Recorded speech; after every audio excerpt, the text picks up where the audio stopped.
Daniel Carter stood at the window of his office on Station Nexus Prime and looked out at the endless darkness of space. He had been the human ambassador to the Galactic Council for 12 years now. In all that time, he had learned one important truth. The galaxy did not care about justice. It only cared about power. His assistant Lavra Bennett walked into the room. She carried a data tablet in her hands, and her face was serious. Daniel knew that look. It meant bad news. "The council has called an emergency session," Lavra said. "It's about the Veltari again." Daniel closed his eyes and let out a slow breath. The Veltari Empire had been growing for the past 10 years. They moved from system to system, conquering smaller species and taking their worlds. The Galactic Council watched it happen. They sent warnings. They made speeches. But they did nothing real to stop it. "Which species this time?" Daniel asked. "The Karathi," Lavra answered. "The Veltari fleet is 3 weeks from their homeworld." Daniel felt something cold settle in his chest. The Karathi were peaceful traders. They had no military. They had no weapons. And they had been friends to humanity since the first day humans entered galactic society. When other species looked down on the young human race, the Karathi welcomed them with open arms. "What does the council plan to do?" Daniel asked, though he already knew the answer. Lavra shook her head. "Nothing. Chancellor Varan is pushing for another diplomatic protest. The other species are too afraid of the Veltari to act." Daniel turned back to the window. For 80 years, humanity had been part of this galactic community. For 80 years, they had played by the rules. They kept quiet. They stayed small. They let the older species make the decisions. And for 80 years, Daniel had watched innocent people suffer while powerful nations did nothing. He thought about Earth's history. The wars, the genocides. The times when good people stayed silent while evil grew stronger. Humanity had learned those lessons in blood. They had promised themselves never to forget. "Lavra," Daniel said quietly, "I need you to contact President Torres on Earth. Use the secure channel." Lavra raised an eyebrow. "What are you planning?" "Something that should have been done a long time ago."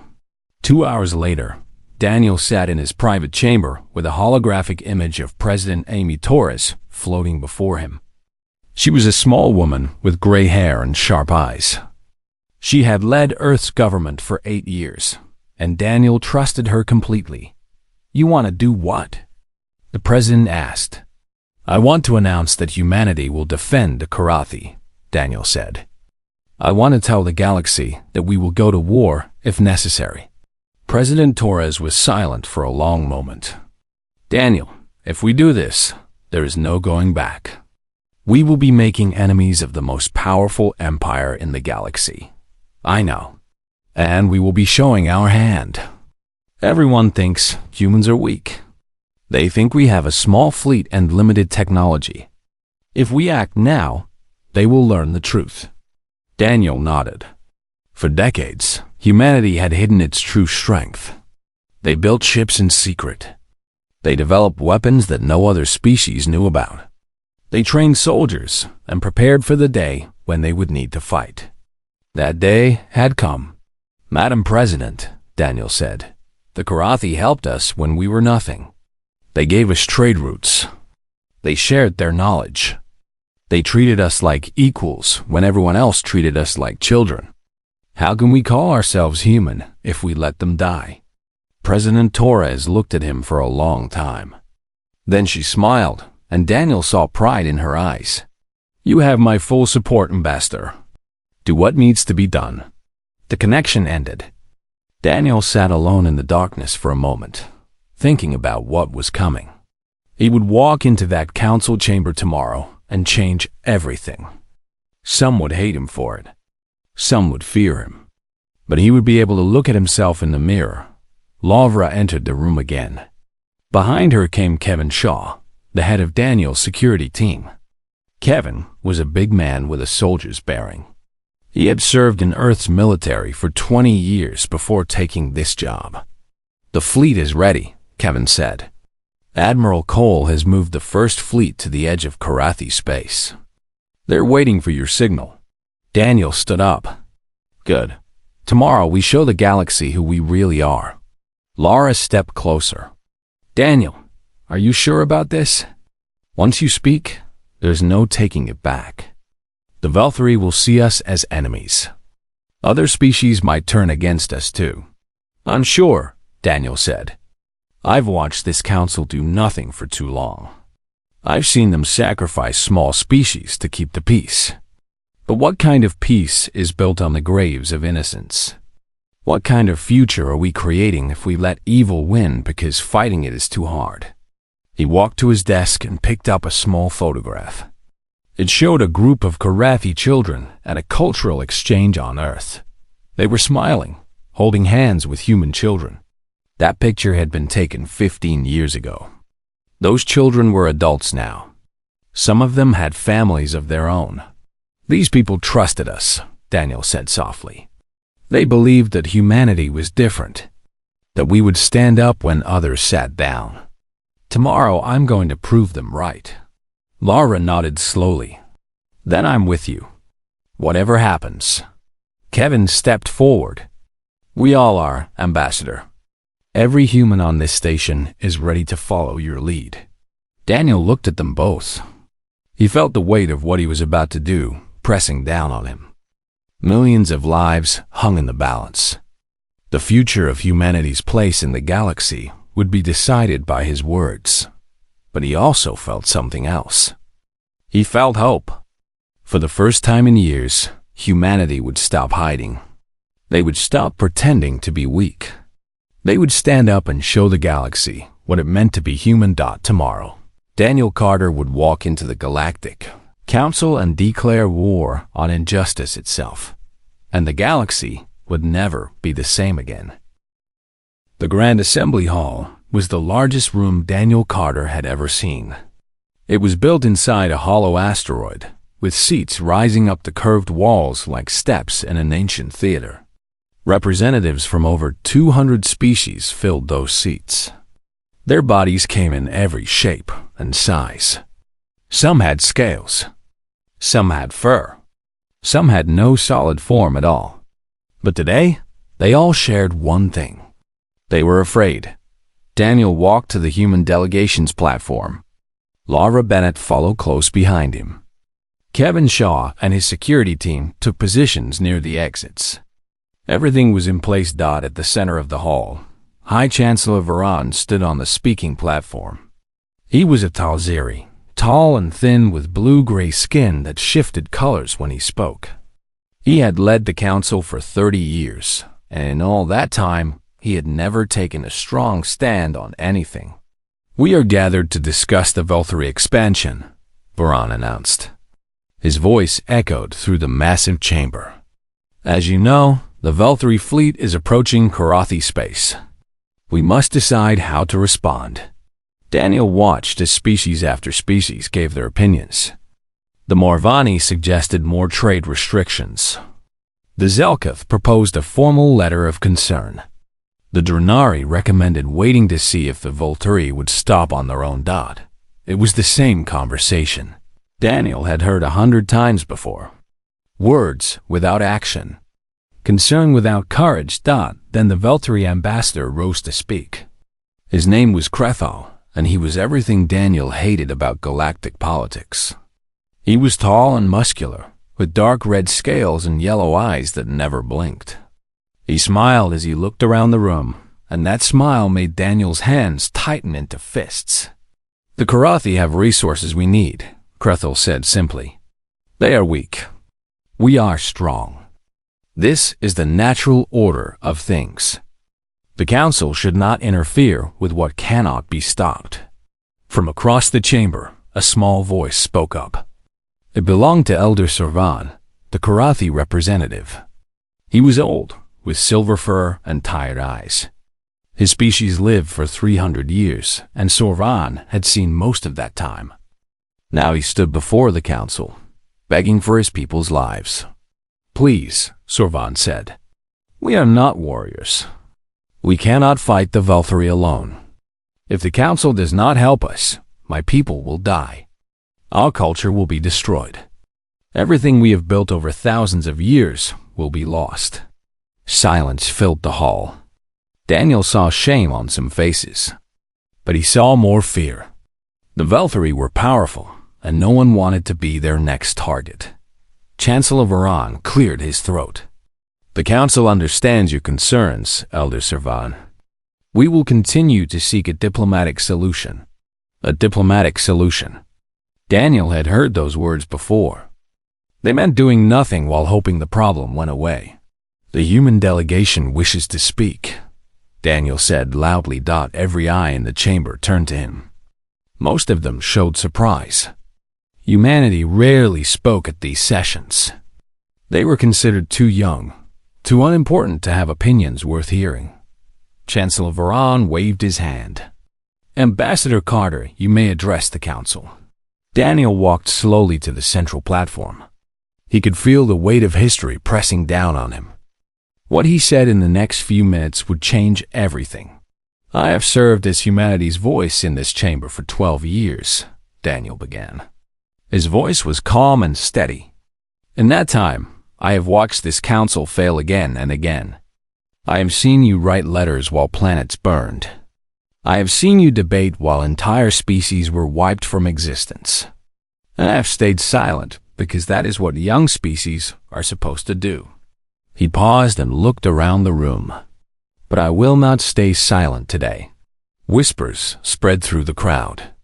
Daniel continued. My species is only 80 years old in galactic terms. But we have a longer history than that. On our homeworld, we fought wars for thousands of years. We killed each other over land, over resources, over ideas. We committed terrible crimes against our own kind. And through all that suffering, we learned one truth that this council seems to have forgotten. Daniel's voice grew harder.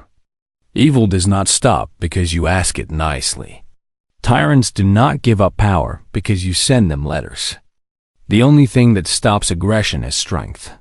The only thing that protects the innocent is the willingness to fight. Krethal laughed from his platform. Pretty words from a weak species. What will you do, human? Write us an angry message? Daniel turned to face the Velthari ambassador directly. No, I will do something this council should have done years ago. He took a deep breath. This was the moment. As of 6 hours ago, the human First Fleet entered Korathi space. Our ships are taking defensive positions around their homeworld. Any Velthari vessel that crosses into Korathi territory will be considered hostile and will be destroyed. The chamber exploded into chaos. Species shouted at each other. Some demanded to know if this was true. Others called humanity insane. Chancellor Varan banged his staff against the floor, trying to restore order. Krethal's smile had disappeared. You dare threaten the Velthari Empire? Your tiny fleet cannot stand against us. Daniel smiled back, and there was no warmth in it. That is what you believe. You are welcome to test that belief. But I promise you this. If you attack the Korathi, you will learn exactly what humanity is capable of. And you will not enjoy the lesson. He turned to address the entire council one last time. The time for words is past. The time for action has come. Humanity will stand with the Korathi. We invite any species with courage to stand with us. And to the Velthari, I say this. Turn back now, because if you come for our friends, we will come for you. Daniel walked off the platform. Behind him, the council was in chaos. But ahead of him, Elder Sorvan was weeping. And those tears told Daniel everything he needed to know. For the first time, someone had chosen to fight for them. The hours after Daniel's speech were the longest of his life. He sat in his office on Station Nexus Prime while the galaxy reacted to what he had done. Some reactions were good. Some were very bad. Laura Bennett stood at the communication console, reading messages as they came in.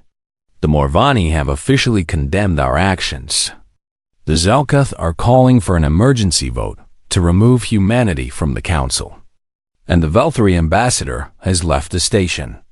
He said he's going to personally lead the fleet that destroys us. Daniel nodded slowly. He had expected this. What about the others? Lavra paused, and a small smile crossed her face. The Fenari have pledged 300 warships to our cause. The Turdaki are sending medical vessels and supplies. And the Orvan just announced that they will join any coalition that stands against the Velthari. 3 species, Daniel said quietly. It's a start. The door opened and Kevin Shaw walked in with Elder Servan beside him. The old Karathi moved slowly, his silver fur looking even more gray than before. But his eyes were different now. There was something in them that Daniel had not seen before. Hope, Ambassador Carter, Servan said, his voice shaking. I do not have words to express what your actions mean to my people. For so long, we believed we were alone. We believed that no one in this galaxy would risk anything for us. Daniel stood and took the Elder's hands in his own. You were never alone. Humanity does not forget its friends. Servan's eyes filled with tears again. But why? We are weak. We have nothing to offer you. We cannot help you fight. Why would you risk your entire species for us? Daniel thought about how to answer. He thought about all the history lessons he had learned as a child. All the stories of courage and sacrifice. All the times when ordinary people stood up against impossible odds. Because that is who we are, Daniel said simply. On our world, we have a saying. The measure of a person is not how they treat those who can help them. It is how they treat those who cannot help themselves. Your people showed us kindness when we were new to this galaxy. Now it is our turn to show you what human friendship means. Laura's console beeped with an incoming message. She read it quickly, and her expression changed to one of surprise. Daniel, you need to see this. It's from the Galactic Intelligence Network. Daniel walked over to the console. The message contained files and images that made his blood run cold. They showed Karathi cities burning. Karathi civilians being marched into labor camps. Mass graves filled with bodies. These are from the last 3 species the Velthari conquered, Lavra explained. Someone in the intelligence community has been collecting evidence of war crimes. They've kept it hidden because no one wanted to anger the Velthari. But now they're releasing it to every news network in the galaxy. Daniel stared at the images. Who sent this? Anonymous. But they included a message. Lavra read from the screen. You had the courage to act. We will give you the truth to justify it. The galaxy needs to see what the Velthari really are. Within hours, the evidence was everywhere. Every species in the council saw the horrors that the Velthari had committed. They saw the burned cities. They saw the dead children. They saw what would happen to the Karathi if no one stopped it. The reaction was immediate. 5 more species announced they would join humanity's coalition. Trade routes to Velthari space began to close. Protests erupted on dozens of worlds, demanding action.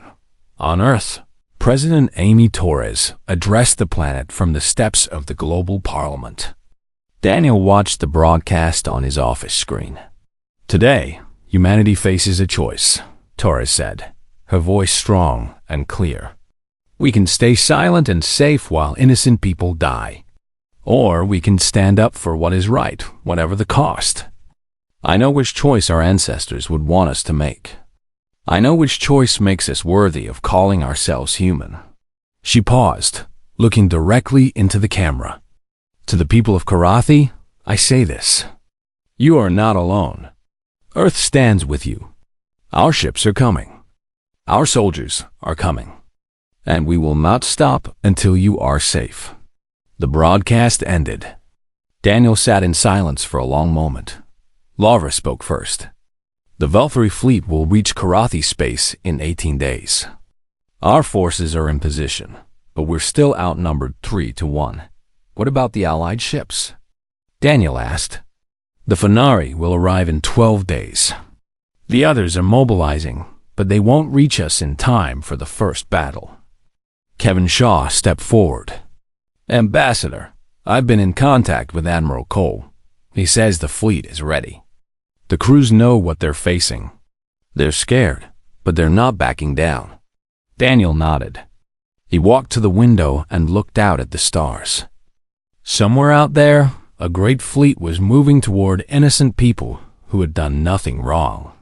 Somewhere out there, the good soldiers were preparing to give their lives for strangers they had never met. This was what it meant to be human. Not the technology, not the weapons, but the willingness to sacrifice for something greater than yourself. Send a message to Admiral Cole, Daniel said. Tell him that the soul of humanity is watching. Tell him that whatever happens, history will remember what we did here. And tell him that I have never been more proud to be human than I am at this moment. Lavra nodded and began typing the message. The war for the Karathi had begun. The bridge of the Resolute was silent as Captain Scott Murphy watched the enemy fleet appear on his screens. 300 Velthari warships dropped out of faster-than-light travel at the edge of Karathi space.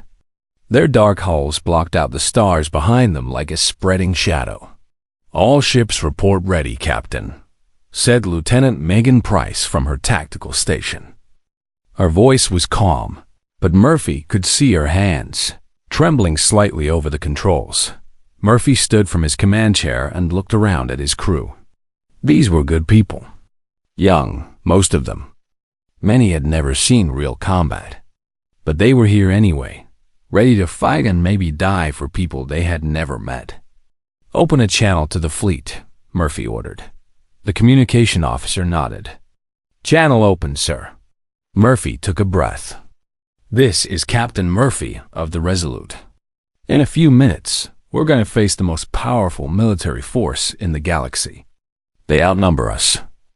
They think they're going to crush us and move on to murder millions of innocent people. They're wrong. He paused, letting his words sink in. Today, we show them what humanity really is. Not the quiet species that sits in the back of the council chamber. Not the young race that everyone ignores. Today, they learn that when you threaten our friends, you wake something that should have stayed sleeping. Across the fleet, humans listened. On 100 ships, men and women gripped their stations and waited for what was coming. Hold the line, Murphy finished. Whatever happens, hold the line. The Velthari fleet began to move forward. Their commander, Krethel himself, led from the front in his massive flagship. He had promised to personally deliver humanity's destruction. He was about to learn the cost of that promise. Enemy weapons charging, Price reported. They're launching fighters. Murphy nodded. All ships, engage at will. Show them what we've been hiding. The human fleet surged forward. And for the first time in galactic history, everyone saw what 80 years of secret preparation looked like. Human ships were faster than anyone had predicted. Their engines burned with technology that no one had ever seen before. While the Velthari expected slow, clumsy vessels, they got ships that danced through space like predators hunting prey. Human weapons were stronger too. The first volley from the human fleet tore through Velthari shields that were supposed to be unbreakable. Enemy ships exploded in brilliant flashes of light. The Velthari formation broke apart in confusion. Direct hits on 12 enemy vessels, Price called out. Their shields are failing faster than projected. Murphy watched the battle unfold on his tactical display. They were winning. For now, but the Velthari were not fools. They recovered quickly, reforming their lines and pressing forward with greater numbers. For every ship they lost, they had 2 more to take its place. The battle raged for hours. Human ships fought brilliantly, using tactics that the Velthari had never seen before. They attacked in waves, falling back before the enemy could respond, then striking from new angles. They protected each other, covering damaged ships while they retreated for repairs. But numbers mattered. Slowly, the human fleet was pushed back. Ships were destroyed. Good people died. On the surface of the Karathi homeworld, Commander Eric Walsh watched the sky burn with distant explosions. He had 2,000 human soldiers with him, the last line of defense if the fleet failed. Around him, Karathi civilians huddled in shelters, praying to gods they barely believed in anymore. "Commander," one of his sergeants said, "we're getting reports that the Valkyrie are breaking through the defensive line." Walsh looked up. Through the clouds, he could see bright flashes of light. Each one was a ship dying. Each one was fathers and mothers and children who would never go home. "We hold here," Walsh said quietly. "If they get past the fleet, we hold here until the last soldier falls." Back in space, Captain Murphy faced an impossible choice. His ship was damaged. Half his crew was wounded or dead. But the Valkyrie flagship was breaking through, heading straight for the planet. "Navigation. Set collision course for the Valkyrie flagship," Murphy ordered. Lieutenant Price looked at him in shock. "Captain, that's a suicide run." "I know." Murphy stood straighter. "If that ship reaches the planet, millions die. If we stop it here, we buy time for reinforcements to arrive. Sometimes the math is that simple." Price nodded slowly. She turned back to her console and began entering the commands. The Resolute accelerated toward the enemy flagship. Valkyrie weapons pounded against its shields, tearing chunks of metal from its hull. But the human ship kept coming. Krethel stood on the bridge of his flagship and watched the tiny human vessel racing toward him. At first, he laughed. Then he realized what was happening. Evasive action. He screamed. "Hard to port." Too late. The Resolute struck the Valkyrie flagship at full speed. The impact tore through both ships like a knife through paper. Explosions rippled across the flagship's hull. Its engines failed. Its weapons went dot in the wreckage of his bridge. Captain Murphy lay bleeding. His ship was destroyed around him, but emergency power still flickered in some sections. And through the broken view screen, he could see the Valkyrie flagship drifting helplessly. "Price," he whispered into his communicator. "Did we stop them?" A weak voice answered. "Yes, sir. The flagship is dead in the water. The enemy fleet is retreating to protect their commander." Murphy smiled. Blood ran down his face, but he smiled. "Then it was worth it," he said. And then everything went dark. 6 hours later, the Fenari reinforcements arrived. They found the Valkyrie fleet in chaos, their flagship crippled, their commander wounded. Together with the surviving human ships, they drove the enemy back into deep space. The Battle of Karathi was over. Humanity had won. 6 months had passed since the Battle of Karathi. Daniel Carter stood once again in the Grand Assembly Hall, but everything was different now. The same species that had called humanity reckless now looked at him with respect. The same voices that had demanded his removal now waited in silence for his words. The galaxy had changed. The Valkyrie Empire was falling apart. Species that they had conquered for decades were rising up, inspired by humanity's example. Their mighty fleet was scattered and broken. Their emperor had sued for peace. Chancellor Voran stood at the central platform, looking older and wearier than before. The council recognizes Ambassador Daniel Carter of Earth. Daniel walked to the platform. Laura Bennett watched from the human delegation section. Kevin Shaw stood guard nearby. Elder Sorvin sat in the front row, his silver fur now touched with new white patches from the stress of the past months. But his eyes were bright and alive. 6 months ago, Daniel began, I stood in this chamber and declared that humanity would go to war. Many of you thought I was a fool. Some of you thought I was dangerous. A few of you hoped we would fail, because our success would prove that your caution was really cowardice. He let those words hang in the air. No one argued. Today, I want to tell you why we fought. Not because we love war. Humanity knows war better than any species in this room. We have spent thousands of years killing each other. We have built weapons that could destroy our entire world. We have seen horrors that still haunt our dreams. Daniel's voice grew softer. We fought because we learned through all that suffering that some things are worth fighting for. We learned that peace without justice is just a pretty word for surrender. We learned that standing by while innocent people die makes you responsible for their deaths. He looked around the chamber. The Karathi could not fight for themselves. They had no army. They had no weapons. All they had was the hope that someone, somewhere, would care enough to help them. For years, they looked to this council. For years, you did nothing. Several species looked away in shame. Daniel continued. Humanity answered their call because that is who we are. We remember what it was like to be weak. We remember what it was like to be ignored. And we swore to ourselves that when we had the power to help others, we would never become like the species that looked down on us. He turned to face the Veltary section. It was nearly empty now. Only a few minor diplomats remained, representing a broken empire. To the Veltary, I have this to say. Your empire was built on fear and cruelty. You thought that made you strong. But real strength is not about how many people you can hurt. It is about how many people you are willing to protect. Your empire is dying because you never understood that lesson. Daniel turned back to the full council. So what happens now? The war is over. The Karathi are safe. But nothing has really changed in this chamber.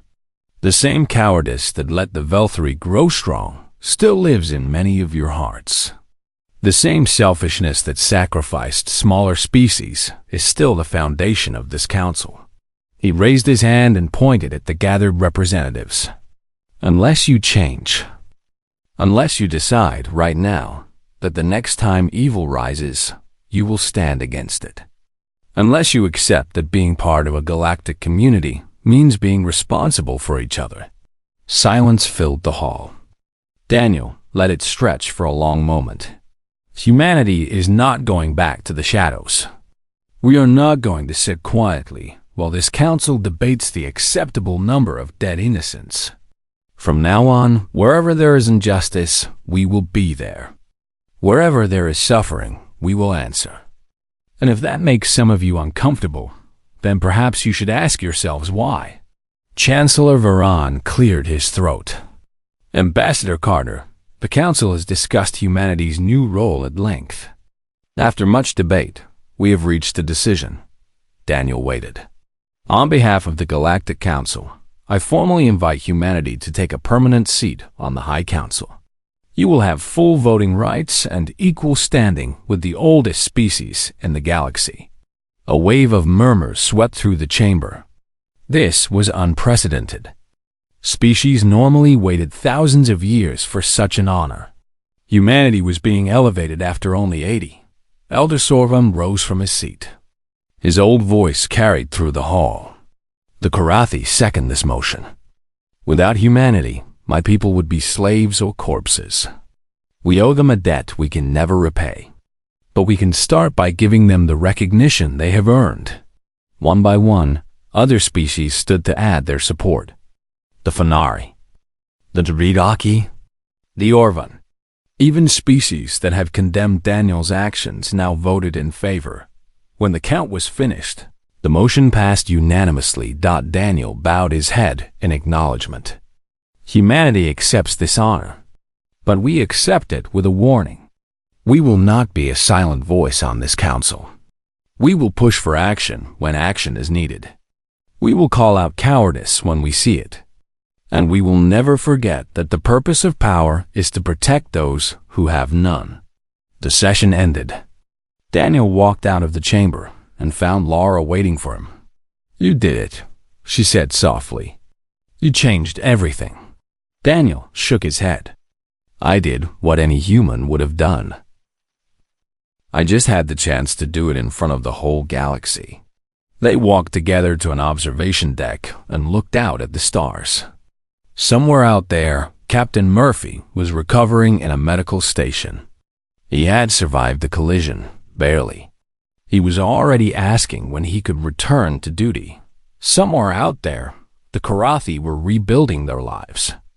No longer afraid of the darkness between the stars. Somewhere out there, 100 species were looking at humanity with new eyes. Wondering what these strange creatures from Earth might do next. Laura stood beside Daniel in comfortable silence. Finally, she spoke. "Do you think the galaxy is ready for us?" Daniel smiled. It was the same smile he had worn in the council chamber, but warmer now. More human. "It doesn't matter if they're ready," he said. "We're here, and we're not going anywhere." He looked out at the endless stars, and for the first time in his life, they did not seem so cold. "Come on," he said. "We have work to do." Together, they walked away from the window, ready to face whatever came next. The galaxy would never be the same. And that was exactly as it should be.